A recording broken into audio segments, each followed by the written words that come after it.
அனைவருக்கும் வணக்கம். மற்றும் ஒரு பதிவோடு உங்கள் அனைவரையும் சந்திப்பதிலே மகிழ்ச்சி. அதாவது இன்றைய அரசியல் களத்தை தெளிவுபடுத்தும் ஒரு பதிவாக இது அமைந்திருக்கிறது. காரணம், நாடாளுமன்ற தேர்தல் பிரான்சில் நடந்து முடிந்து, அதாவது ஜூலை 7 முடிந்து இன்று செப்டம்பர் 2ஆம் தேதி 57 நாட்களை கடந்திருக்கும் நிலையில் பல்வேறுபட்ட சந்திப்புகளை மேற்கொண்ட எம்மானுவேல் மக்ரோன் அவர்கள் இன்று 2 முக்கியமான அரசியல் தலைவர்களை சந்திக்கிறார்.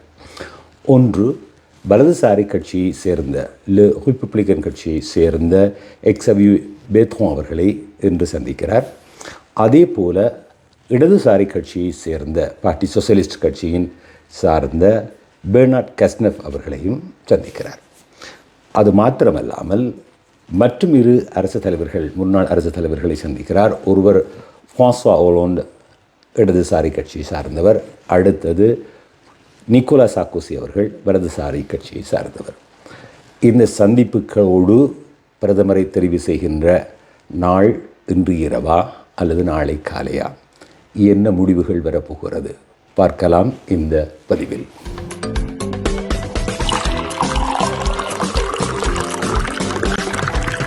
இது paristamil.com காஃபி டைம். சரி, இப்போது பார்த்தோம்னால் இன்றைய தினம் இருவரை சந்திக்கிறார். இருவரும் யார் யார் என்று முதலில் பார்ப்பது பொருத்தமாக இருக்கும் என்று நினைக்கிறேன். முதலிலே இடதுசாரி கட்சியைச் சேர்ந்த பெர்னார்ட் கஸ்னெஃப் அவர்களை பற்றி பார்த்தோம் என்றால், ஒரு நீண்ட அரசியல் அனுபவம் மிக்க ஒரு மனிதர். ஃப்ரான்சுவா ஒலாண்ட் அவர்களுடைய ஆட்சி காலத்திலே முதலில் உள்துறை அமைச்சராக அவர் பதவியேற்றார். அவர் உள்துறை அமைச்சராக இருந்த பொழுதுதான் பிரான்சில் பத்தகலோன் உட்பட பல்வேறுபட்ட பயங்கரவாத தாக்குதல்கள் தொடர்ச்சியாக நடைபெற்ற காலமாக அதனை பார்க்கலாம். அதனை எல்லாம் மிக சிறப்பாக கையாண்ட ஒரு உள்துறை அமைச்சராக பெர்னார்ட் கஸ்னெஃப் அவர்களை பார்க்கலாம். பின்னாளிலே அவர் ஃப்ரான்சுவா ஒலாண்டுடைய ஆட்சி காலத்தில் அவர் அரசு தலைவராக இருந்த பொழுது மிக குறுகிய காலம் பிரதமராகவும் பதவி வகித்தவர் என்ற நிலைப்பாடோடு, இன்னும் ஒன்று அதிகமாக ஃப்ரான்சுவா ஒலாண்ட் அவர்கள் ஆட்சி செய்த காலத்தில் பெர்னார்ட் கஸ்னெஃப் அவர்கள் உள்துறை அமைச்சராக இருந்த பொழுது இன்றைய அரசு தலைவர் எம்மானுவேல் மக்ரோன் அவர்கள் நிதி அமைச்சராக இருந்தார் சோசியலிஸ்ட் கட்சியிலே. சரி, அதே போல் இங்காலே எக்ஸவியூ பேத்ரோன் அவர்களை நாங்கள் பார்ப்போம் என்று சொன்னால், நிக்கோலா சார்க்கோசியுடைய அரசு தலைவர் ஆட்சி காலத்தில் அவர் தொழில்துறை அமைச்சராக பதவி வகித்தவர். அது மாத்திரமல்லாமல் சுகாதார மற்றும் மக்கள் நல அமைச்சராகவும் பதவி வகித்த நீண்ட அரசியல்வாதி. எல்ஆர் கட்சி இன்று 2ஆக பிளவுபட்டிருக்கிறது. அதாவது எரிக் சோத்தி தலைமையிலான கட்சியினர் ரசம்பிளமெண்ட் நேஷனல் மரின் லூப்பனுடைய கட்சியோடு சேர்ந்திருக்க, அதில் சேராத ரிப்பப்ளிகன் கட்சியினுடைய ஒட்சன் தலைவராக இருக்கக்கூடியவர் தான் எக்ஸவியூ பேத்ரோன் அவர்கள். சரி, இவர்கள் ஒருவரை மக்ரோன் அவர்கள் பிரதமராக தெரிவு செய்தால் இவர்கள் யாரோடு சேர்ந்து ஆட்சி அமைப்பது என்ற கேள்வி எழுந்திருக்கிறது.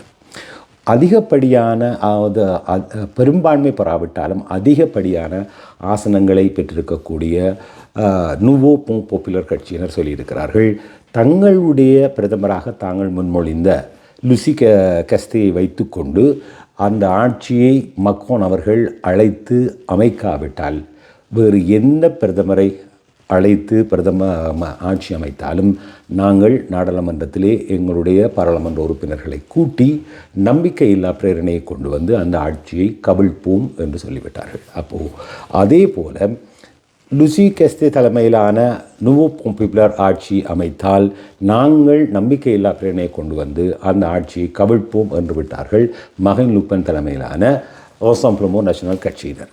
அப்போது இவர்கள் யாரை வைத்துக்கொண்டு ஆட்சி அமைக்க மக்ரோன் அவர்கள் திட்டமிடுகிறார் என்று பார்த்தால், ஒன்றில் வலதுசாரியிலே இருந்து எடுக்கக்கூட எக்ஸவியூ அவர்களை வைத்துக்கொண்டு தனது மஜோரிட்டி பிரசிடென்சியல் கட்சியில் இருக்கும் பாராளுமன்ற உறுப்பினர்களையும் வைத்துக்கொண்டு அவர் மூலமாக வலதுசாரிகளிலே கட்சிகளில் இருக்கக்கூடிய நாடாளுமன்ற உறுப்பினர்களை மட்டும், அதாவது கட்சி இல்லாமல் நாடாளுமன்ற உறுப்பினர்களை மட்டும் அழைத்து கொண்டு 289 ஆசனங்களை காட்டி ஆட்சி அமைக்கலாம் என்ற எண்ணம் மக்ரோன் அவர்களுக்கு உண்டு. இல்லை என்றால் பெர்னார்ட் கஸ்னெஃப் அவர்களை பிரதமராக வைத்துக்கொண்டு தன்னுடைய கட்சி மஜோரிட்டி பிரசிடென்சியல் கட்சியினரை வைத்துக்கொண்டு ஏனைய வலது இடதுசாரிகளிலே இருந்து பாராளுமன்ற உறுப்பினர்களை மட்டும், அதாவது கட்சியை விட்டுவிட்டு பாராளுமன்ற உறுப்பினர்களை மட்டும் அழைத்து கொண்டு, அல்லது பார்ட்டி சோசியலிஸ்ட் அல்லது பார்ட்டி கம்யூனிஸ்ட் அல்லது எகோலஜிஸ்ட் இருக்கக்கூடிய பாராளுமன்ற உறுப்பினர்களை மட்டும் அழைத்து கொண்டு ஆட்சி அமைக்கலாம் என்று பார்க்கிறார் மக்ரோன் என்று அரசியல் அவதானிகள் கூறுகிறார்கள்.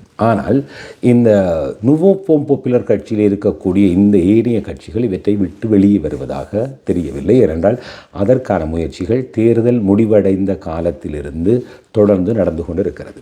அதே வேளையில் இன்னும் ஒரு விடயம் இருக்கிறது. என்னவென்று சொன்னால், மக்ரோனுடைய கட்சியில் இருப்பவர்களும் சாதாரணமானவர்கள் அல்ல. ஏனென்றால் அவருடைய சகாக்கள் என்று சொல்லக்கூடிய ஒரு சில பாராளுமன்ற உறுப்பினர்களை தவிர ஏனையோர் ஏனைய கட்சிகளிலிருந்து வந்தவர்கள், அதாவது ரிப்பப்ளிகன் கட்சியிலே இருந்து வந்தவர்கள் இருக்கிறார்கள், சோசியலிஸ்ட் கட்சியிலிருந்து வந்தவர்கள் இருக்கிறார்கள், கம்யூனிஸ்டிலிருந்து வந்தவர்கள் இருக்கிறார்கள். அவர்கள் இந்த ஆட்சி அமைப்பை ஏற்றுக்கொள்வார்களா என்ற பெரும் கேள்விக்குறி இருக்கிறது. எனவே எப்படியான ஒரு ஆட்சியை மக்ரோன் எதிர்பார்க்கிறார் என்றால், மக்ரோன் அவர்கள் சோசியலிஸ்ட் கட்சியை சார்ந்தவர் முதலிலே.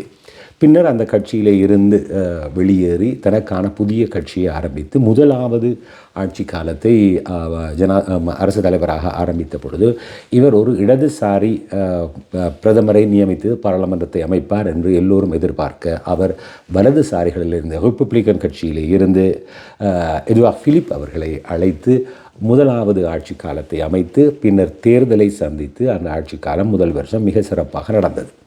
அதே வேளையிலே கடந்த 2 தேர்தல்கள், மக்ரோன் அவர்கள் ஆட்சிக்கு வந்த பின்னர் நடந்த 2 தேர்தல்களிலே அவருடைய கட்சியை மக்கள் முதலாவது தரம் ஏற்றுக்கொண்டார்கள்.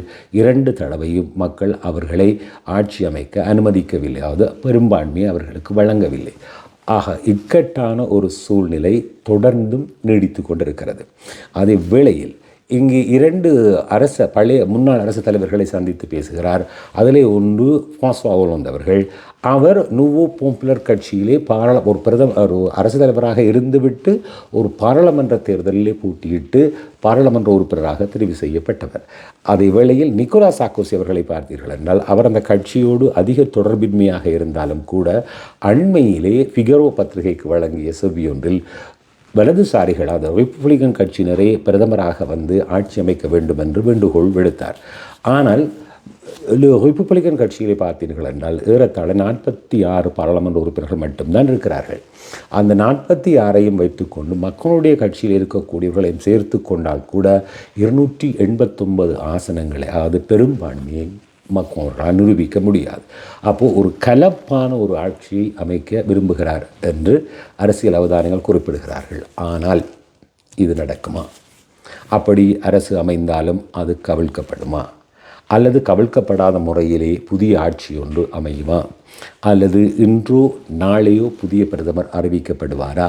அல்லது தொடர்ந்தும் பிரதமருக்கான நேர்முக பரீட்சைகள் நடைபெற்று கொண்டிருக்குமா என்ற கேள்விக்குறிகள் மட்டுமே இன்றைய சூழலிலும் பிரான்ஸ் அரசியலில் காணப்படுகிறது.